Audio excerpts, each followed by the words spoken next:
जरा सोचो, तुम वोट डालते हो, अपने मन का नेता चुनते हो, पसंद की सरकार चुनते हो और तुम्हें लगता है सब कुछ तुम्हारे कंट्रोल में है, तुम्हारा चुना हुआ है।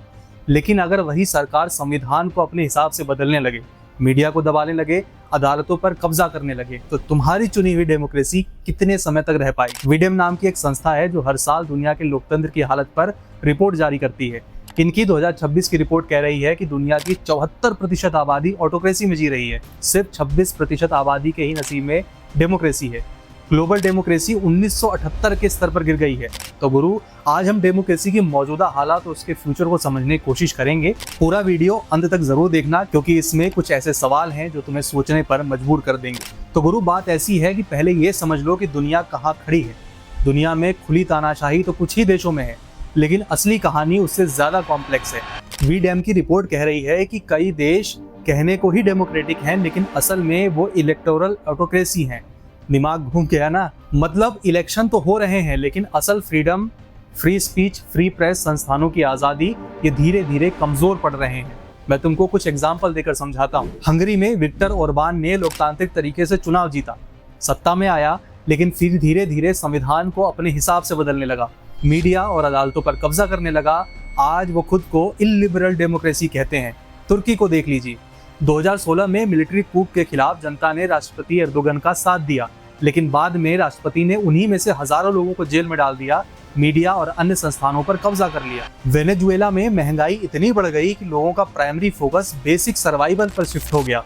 जब महंगाई चरम पर पहुंच जाती है तो लोग खाना ढूंढने लग जाते हैं, फिर उनको चुनाव, लोकतंत्र, अधिकार, किसी दूसरी चीज का ख्याल नहीं आता।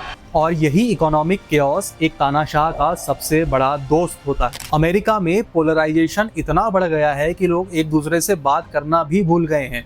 वीडेम कह रहा है कि वहां का डिक्लाइन हंगरी से भी तेजी से हो रहा है। इन्हीं दिक्कतों की वजह से आजकल टेक्नोक्रेसी जैसे आइडिया तेजी से अपनी जड़ें फैला रहे हैं। जी हाँ, सिलिकॉन वैली में अब टेक्नोक्रेसी शब्द बहुत हॉट हो गया है, जिसका मतलब है कि एक्सपर्ट्स, एल्गोरिदम्स राजनेताओं से ज्यादा बेहतर फैसले ले सकते हैं। Peter Thiel, mark Anderson, Elon Musk ऐसे तमाम लोग खुलेआम कह रहे हैं कि ट्रेडिशनल डेमोक्रेसी बहुत स्लो है आज के एआई एरा के लिए। वो कह रहे हैं कि एक्सपर्ट, एफिशिएंट टेक लीडर्स को पावर दे दो, वो इस दुनिया को बेहतर चलाएंगे। सुनने में ये काफी इंटरेस्टिंग लग सकता है, क्योंकि राजनेता तो भ्रष्ट होते हैं, एल्गोरिदम न्यूट्रल होते हैं, अनबायस्ड होते हैं, ऐसा ही है ना? लेकिन ऐसा नहीं है। एल्गोरिदम वही सीखता है जो उसे सिखाया जाता है, और सिखाता कौन है? जिसके पास डेटा है। और डेटा किसके पास है? कुछ चुनिंदा कंपनियों के पास। टेक्नोक्रेसी का ये खेल तो चाइना में बहुत पहले से चल रहा है। चाइना का सोशल क्रेडिट सिस्टम सुना है ना? वहाँ सरकार और एआई मिलकर नागरिकों और कंपनियों का ट्रस्ट स्कोर मेंटेन करते हैं। सरकार का सिस्टम ये ट्रैक करता है कि आप कितने भरोसेमंद हैं। अच्छा स्कोर मतलब जॉब, लोन, हर चीज में फायदा। स्कोर बुरा है तो ट्रेन का टिकट मिलना मुश्किल है, नौकरी मिलनी मुश्किल है। तो गुरु, ये टेक्नोक्रेसी का एक्सट्रीम वर्जन है, जहां एफिशिएंसी के नाम पर फ्रीडम को सेक्रीफाइस कर दिया जाता है। अब सोचो, अगर यही मॉडल दुनिया भर में फैल गया तो हमारा तुम्हारा वोट कितना मायने रखेगा। अब अपने भारत की बात करते हैं, सीधे और साफ। भारत 150 करोड़ लोगों से बना दुनिया का सबसे बड़ा लोकतंत्र है आज के समय में।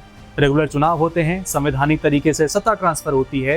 ये दुनिया के लिए एक चमत्कार है और ये सच में हमारे लिए बड़ी उपलब्धि है। लेकिन वीडेम की रिपोर्ट हमें डेमोक्रेसी नहीं मानती, बल्कि इलेक्टोरल ऑटोक्रेसी कहती है। लिबरल डेमोक्रेसी इंडेक्स पर हम 105वें नंबर पर आते हैं। फ्रीडम हाउस की रिपोर्ट में भारत को एक अल्टीमेट डेमोक्रेसी नहीं, बल्कि पार्शियली फ्री की कैटेगरी में रखा गया। प्रेस फ्रीडम इंडेक्स में हम 180 देशों में 151वें नंबर पर हैं। अब गुरु, ये सच में अलार्मिंग है या प्रोपेगेंडा, ये मैं तय नहीं करूंगा, लेकिन ये डेटा है और डेटा को समझना हमारा तुम्हारा काम है। टेक्नोलॉजी का मिसयूज, ट्रांसपेरेंसी की कमी, लगातार घट रही सेंस ऑफ अकाउंटेबिलिटी, ये सब दुनिया भर में डेमोक्रेसी के लिए खतरा है। हमारे ही देश में सालों से इलेक्टोरल बॉन्ड का खेल चल रहा था।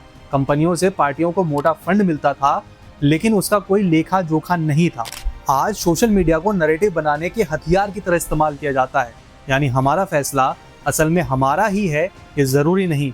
हमारे अपने फैसलों पर भी कोई और कंट्रोल कर रहा है। ऐसे में लोकतंत्र कितना सार्थक है, ऊपर वाला ही जानता है। तो क्या डेमोक्रेसी मर रही है? इसका कोई सीधा जवाब नहीं है, लेकिन एक बात साफ है, डेमोक्रेसी अपने आप नहीं चलती, ये रोज बनती है। जब सवाल पूछे जाते हैं, जब मैं और तुम जागरूक रहते हैं। डेमोक्रेसी एक वोट देने से नहीं बनती, डेमोक्रेसी रोज बनती है और उसे रोज बचाना पड़ता है। तो गुरु, तुम्हें क्या लगता है, डेमोक्रेसी मर रही है या हम उसे टेक्नोक्रेसी, फास्ट डिसीजंस और स्ट्रॉन्ग मैन पॉलिटिक्स के चक्कर में खुद ही कमजोर बना रहे हैं? कमेंट करके बताना जरूर।